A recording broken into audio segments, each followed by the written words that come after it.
Meu querido aluno, minha querida aluna, nós voltamos para mais um bloco estudando o direito do trabalho. No tópico maior, extinção do contrato de trabalho, tratamos aqui das chamadas garantias provisórias no emprego, sobretudo as chamadas estabilidades provisórias.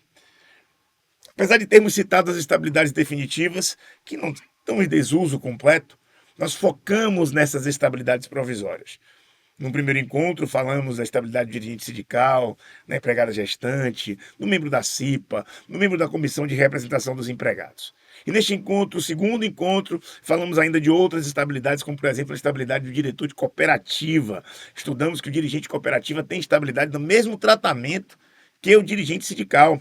Estudamos em um momento posterior a estabilidade do membro do Conselho Nacional de Previdência Social. O membro desse conselho, ele tem estabilidade no emprego e também existe o inquérito judicial de apuração para apuração por falta grave para que essa pessoa possa ser despedida.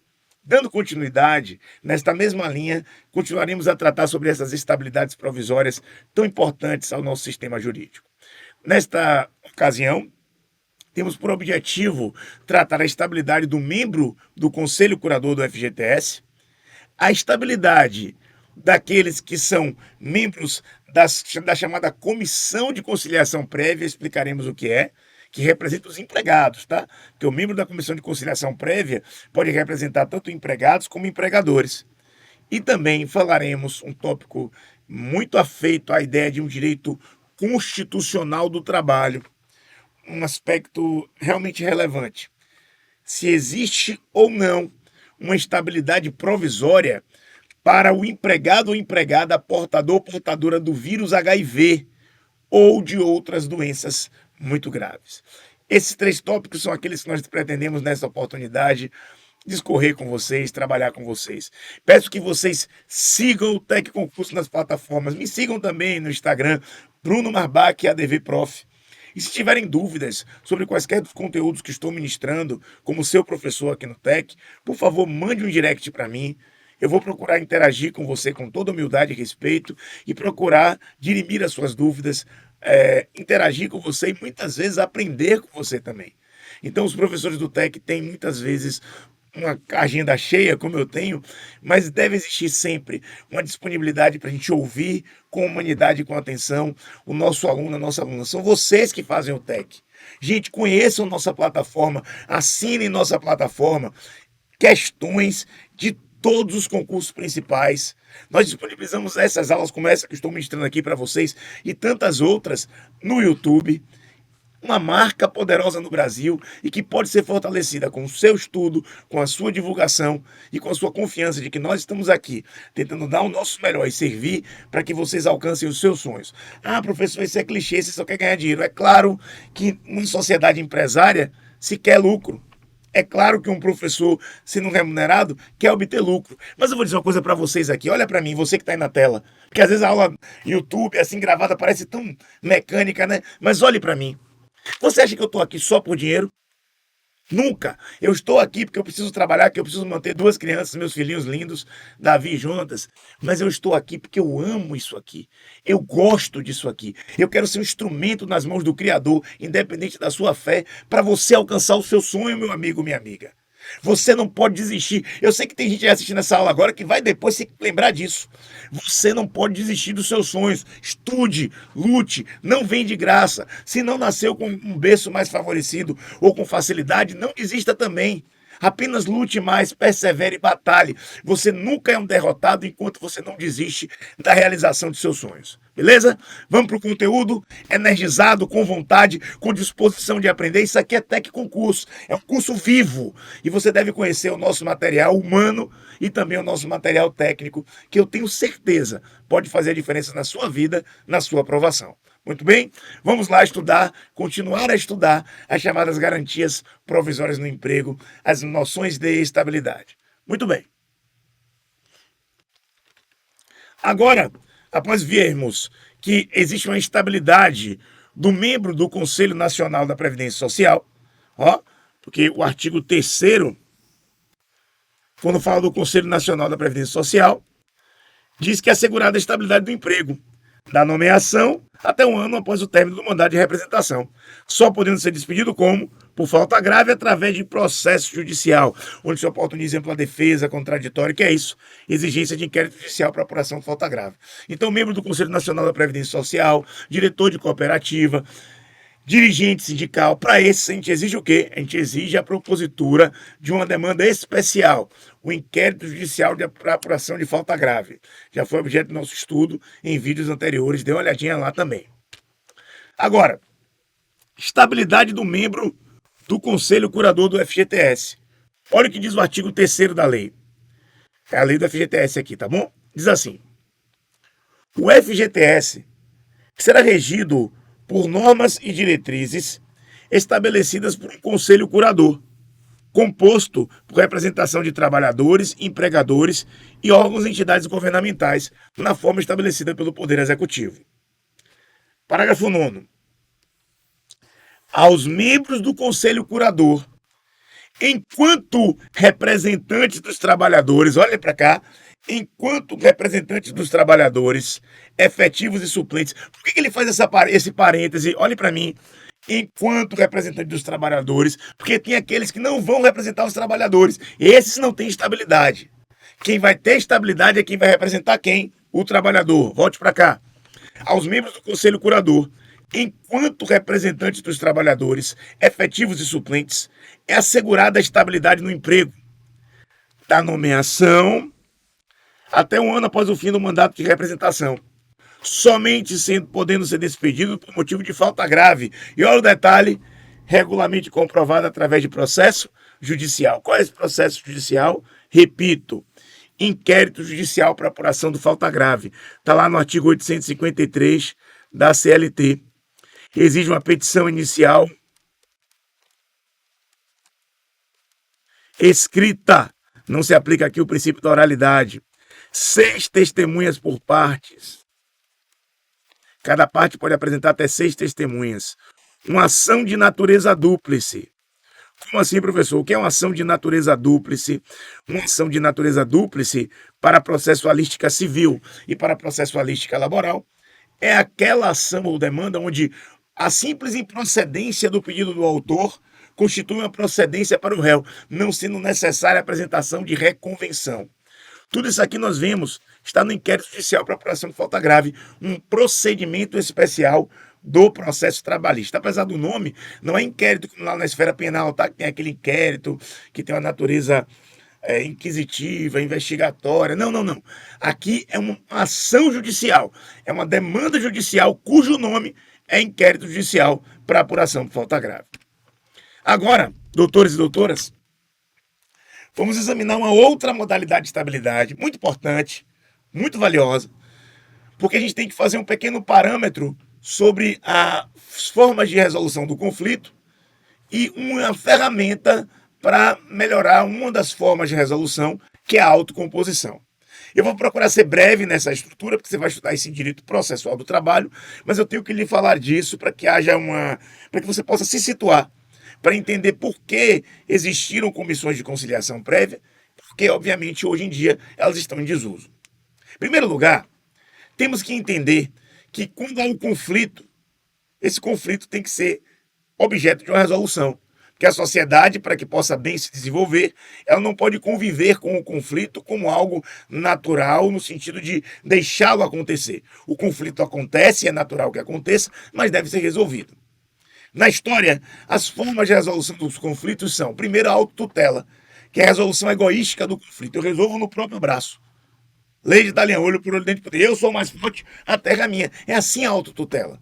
Sabemos que num Estado democrático de direito como o nosso, um Estado que é primado no princípio da dignidade da pessoa humana, na primazia da lei, no império lex, ou seja, o império da lei, isso não cabe mais. Então, não cabe o exercício arbitrário das próprias razões. Porém, o nosso sistema jurídico ainda mantém algumas hipóteses de autotutela. Você sabe disso. A greve, aqui no direito do trabalho, é uma manifestação de autotutela.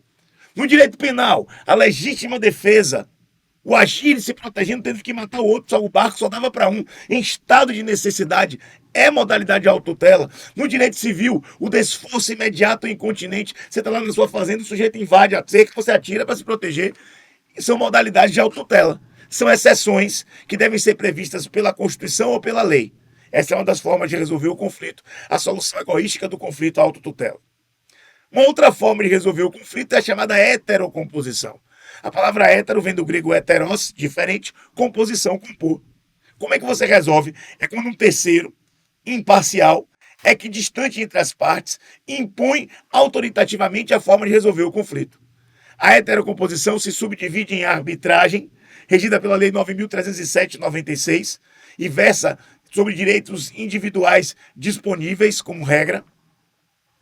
A arbitragem ela é formada ou por uma cláusula compromissória ou por um compromisso arbitral. E a decisão do árbitro constitui uma decisão que tem força, que tem natureza jurídica de título executivo judicial. Porém, a arbitragem não é jurisdição, para uma boa parte da doutrina, porque o árbitro não tem o poder de executar as decisões que profere, as decisões que prolata. No que pertine à jurisdição, a jurisdição é a atividade que substitui a ação do outro. A jurisdição, ela age com base no princípio da inércia. A jurisdição é o Estado juiz manifestando o império através da decisão. E o juiz, sim, este pode executar a decisão que prolata. Ele tem o chamado jus império. Na jurisdição, através de um processo, o processo é um procedimento qualificado e contraditório, busca-se compor lides o conflito de interesses, regulado pelo direito e qualificado por uma pretensão resistida. Porém, para falar de comissão de conciliação prévia, eu tenho que lhe falar da autocomposição. O que é autocomposição? Veja, se a autotutela foi uma solução egoísta, solução unilateral, se a heterocomposição foi um terceiro decidindo autoritativamente, esse terceiro é equidistante e imparcial, na autocomposição as próprias partes chegam à solução, fazem um acordo, transacionam. As formas de autocomposição são a renúncia, o reconhecimento do pedido da outra parte ou a transação, o ato de concessões recíprocas através do qual se chega a uma solução pacífica. É a solução altruísta do conflito. Ora, meios que catalisam a autocomposição são a conciliação e a mediação. No processo do trabalho, temos a conciliação feita pelo juiz, mas não temos a figura do conciliador, não temos a figura do mediador. Porém, durante um tempo, vendo o Poder Judiciário Trabalhista assoberbado de demandas, criou-se no ano 2000 um interposto antes da apresentação da demanda diretamente ao processo, ao Poder Judiciário Trabalhista, ao juiz do trabalho.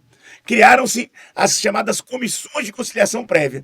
Você tinha que pegar a petição, apresentar para a comissão de conciliação prévia, aí marcava-se uma data, vocês iam tentar fazer acordo. Não tem acordo, pegava um documentozinho chamado Termo de Conciliação Frustrada, e aí com esse termo você fazia a sua petição inicial e juntava para o juiz. Dizia, excelência, cumprir o que diz o artigo 625D da CLT, que é obrigatória, ainda diz, só que hoje, à luz da interpretação da Constitucional, relatoria de uma liminar do ministro Nelson Jobim, deve ser interpretado conforme a Constituição.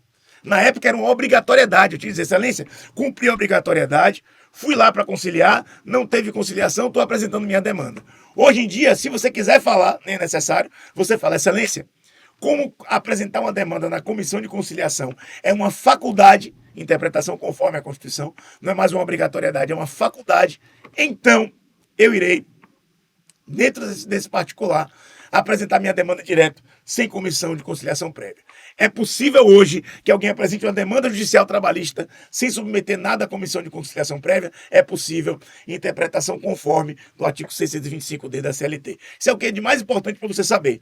Lembrando ainda que se você conciliar na comissão de conciliação prévia, aquele título que é formado ali, o chamado termo de conciliação, ele é um título executivo extrajudicial que dá quitação total, geral e irrestrita de toda a relação de emprego, salvo as parcelas expressamente ressalvadas. Isso você pode observar nos artigos 625E e F da CLT. Mas o que me interessa aqui? Que essa comissão ela é formada por membros. Quem é que vai estar na comissão? A gente vai ver. A gente vai ver que tem representantes dos empregados e dos empregadores. Como a gente já adiantou o raciocínio, só tem estabilidade quem for membro da comissão representante dos empregados. É sobre isso que a gente vai falar. Qual é a estabilidade desses membros de comissão e para que a estabilidade? Para que possam continuar nos seus trabalhos, mas exercer também esse munus de conciliadores, buscando de forma imparcial, buscando sem serem afetados, um pouco mais de segurança no trabalho, para poder estimular a conciliação. Veja, conciliador não decide nada. Conciliador estimula as partes a decidir. Não é uma heterocomposição. O conciliador atua propiciando, ajudando a autocomposição. É desta forma que os senhores devem estudar. Olho na tela. Artigo 625b do texto consolidado da CLT. A comissão instituída no âmbito da empresa será composta de no mínimo 2 e no máximo 10 membros e observará as seguintes normas. Inciso 1. A metade de seus membros será indicada pelo empregador e outra metade eleita pelos empregados em escrutínio secreto, fiscalizado pelo sindicato da categoria profissional. Haverá na comissão tanto suplentes quanto forem os representantes titulares. O mandato de seus membros titulares e suplentes é de 1 ano, permitida uma recondução. Parágrafo 1º, que nos importa. É vedada a dispensa dos representantes dos empregados, porque a gente viu que tem aqueles que são indicados pelo empregador e aqueles que são eleitos pelos empregados. Repito, é vedada a dispensa dos representantes dos empregados, membros da comissão de conciliação prévia, titulares e suplentes, até 1 ano após o final do mandato, salvo se cometerem falta grave nos termos da lei. Professor, quantos são os membros? De 2 a 10. Cada um, sempre um órgão paritário. Um do empregado e do empregador, do empregado e do empregador. Então você pode ter, por exemplo, 5 membros que representem os empregados, 5 membros que representam os empregadores. Quem que vai ter estabilidade? Os 5 que representam os empregados e os seus 5 suplentes. 10 pessoas aí com estabilidade. Detalhe, eles têm estabilidade até 1 ano após o fim do mandato, salvo se cometerem falta grave. Neste caso aqui, a doutrina e a jurisprudência, doutores, entendem que não é necessária a propositura de inquérito judicial para apuração de falta grave para desligamento do empregado, membro da comissão de conciliação prévia, que, sendo representante dos empregados, cometeu falta grave. E por fim agora, mas não menos importante, vamos falar sobre a garantia do emprego, se existe ou não, para o portador de HIV ou outra doença grave. Primeira coisa que a gente tem que falar. A jurisprudência não é pacífica no que pertine a esse tema do portador de HIV. Porém, existe uma corrente que está se mostrando, que tem se mostrado mais e mais majoritária. Vamos expressar tudo isso aqui. Se for objeto da sua prova, você deve, de preferência, marcar aquilo que se tem como corrente majoritária. Mas se for objeto de uma questão discursiva, num concurso para magistratura, num concurso para, enfim, na área trabalhista, um concurso um pouco mais técnico, você pode considerar esse conteúdo da seguinte forma. Vamos estudar aqui que existem 2 posições, a posição vigente e quais são os seus contornos atuais. Olho na tela.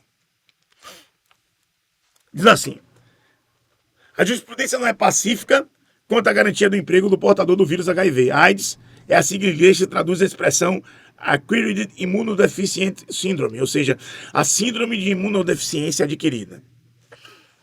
No ordenamento pátrio, não existe legislação específica estabelecendo a estabilidade no emprego para o portador do HIV, ou seja, não tem uma DCT, não tem uma lei dizendo que essa pessoa tem estabilidade, não tem.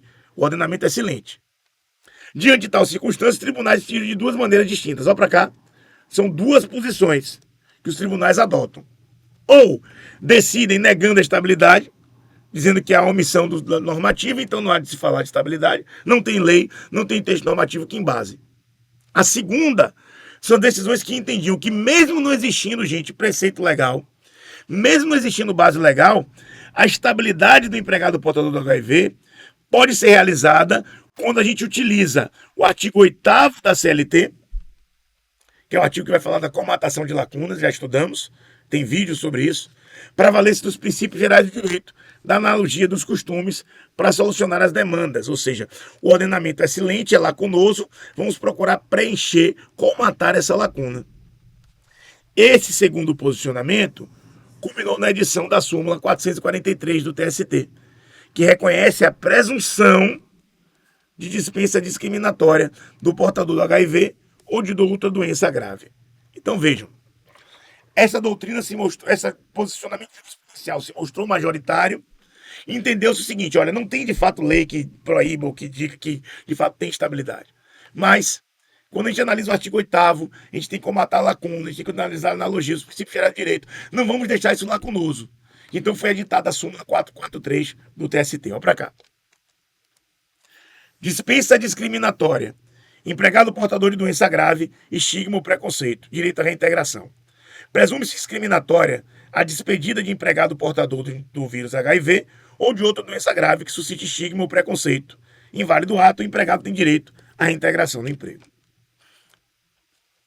O entendimento, portanto, do TST, cristalizado na forma simulada, é de se constituir prática discriminatória a demissão imotivada do portador do HIV. Isso porque se presume que a despedida ocorreu pelo fato do empregado ser portador do vírus. O TST entende, portanto, em sua maioria, o quê? Despediu, tinha HIV, foi preconceito. Essa é uma presunção.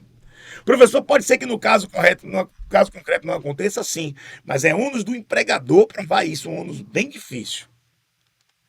Aspecto importante: de acordo com a corrente majoritária, é irrelevante o conhecimento da doença por parte da empresa, aplicando analogicamente a estabilidade da gestante, a súmula 244, item 1. Como assim?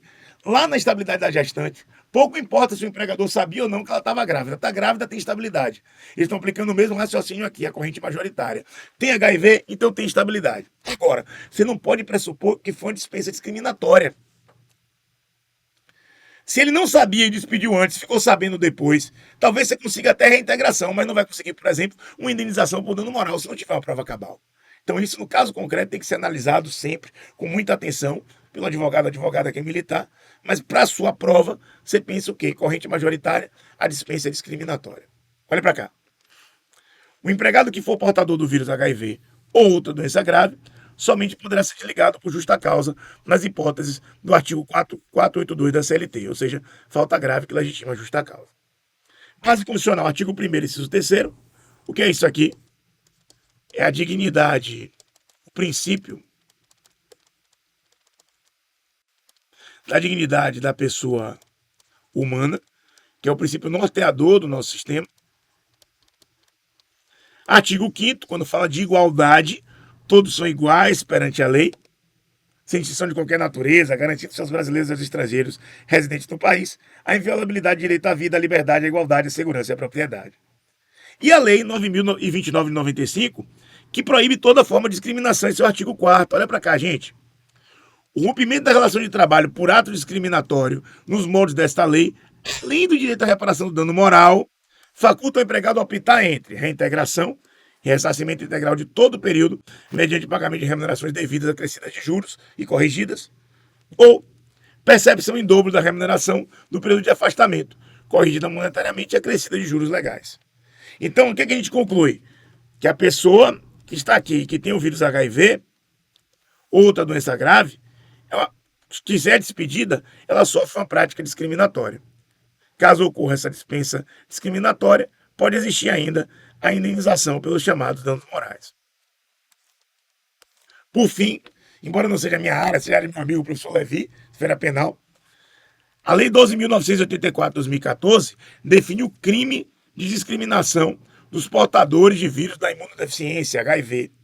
De acordo com o artigo 1º, inciso 3 da citada lei, constitui crime punível com reclusão de 1 a 4 anos e multa, exonerar ou demitir de seu cargo o empregado ou portador de HIV ou doente de AIDS. Na mesma pena incorre quem negar o emprego ou trabalho ao portador de HIV e o doente de AIDS em razão de sua condição de portador de doente. Então o que a gente está vendo é que a intenção, é que a prática é proteger essas pessoas diante da sua hipossuficiência causada por essa enfermidade. São modalidades de estabilidade do sistema jurídico.